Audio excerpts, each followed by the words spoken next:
Chers internautes fidèles de BLTV, bonjour.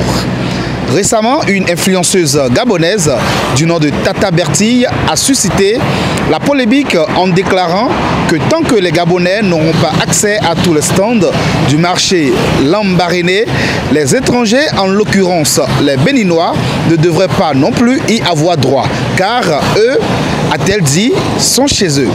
Ces propos ont provoqué de vives réactions aussi bien sur les réseaux sociaux que dans les rues.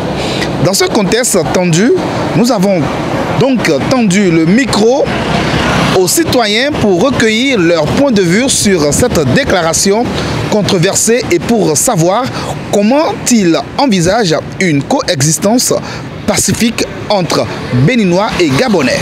Allez, venez avec moi, on va écouter la rue. Normalement, on est entre nous. Nous tous, nous sommes des Africains. On doit se soutenir. Je leur demande d'avoir beaucoup de patience. Parce que sans la patience, on ne peut rien faire. Même au Bénin ici, il y a des Gabonais ici, Togolais, Nigériens. Le message que j'ai à leur lancer, c'est que les Béninois mettent de l'eau dans leur vin et avoir la patience. Ce n'est pas chez eux. C'est tout ce qu'ils peuvent faire avec eux, donc de se calmer. Nous sommes libres sur tous les territoires. Il y a des Gabonais ici, au Bénin, qui sont venus à la recherche de leur pain quotidien. Oui. Mais nous, on ne les a pas chassés d'ici. Mais pourquoi eux, ils interdisent à nos frères et sœurs de là-bas d'exercer leur activité, qui leur donne de l'argent? Ce n'est pas une bonne idée, ce n'est pas bon. Franchement, moi, je ne suis pas du tout d'accord. Je conseille à mes frères et sœurs béninois qui sont au Gabon de se calmer, de se temporiser. Ils n'ont même pas besoin de s'agiter. Ils n'ont qu'à se calmer. Ici, nous tous, nous sommes en Afrique. Peu importe le territoire où chacun se retrouve, c'est chez lui. Donc, une fois que tu te retrouves à quelque part et que tu mènes une activité qui te donne à manger, à subvenir à tes besoins, je pense que c'est la meilleure des choses. C'est chez toi aussi, puisque nous tous, nous sommes en Afrique.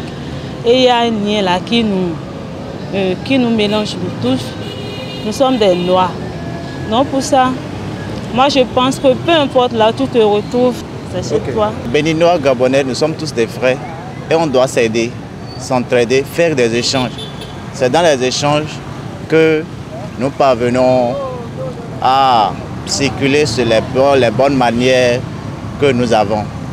Donc, moi je pense que si la manière dont eux ils ont dit, comme les Gabonais n'ont pas de place, les Béninois ne doivent pas en avoir, si nous aussi nous le disons chez nous ici, ça va soulever des conflits inter-États. Mes chers frères et sœurs béninois qui sont au Gabon, calmez-vous, essayez de trouver un terrain d'entente. Comme on le dit souvent, on ne tient pas le feu, pas le feu. Si les Gabonais ont décidé d'être le feu, vous soyez l'eau pour éteindre le feu. Comme nous venons de l'entendre, la population est partagée entre inquiétude et espoir. Mais un point fait consensus.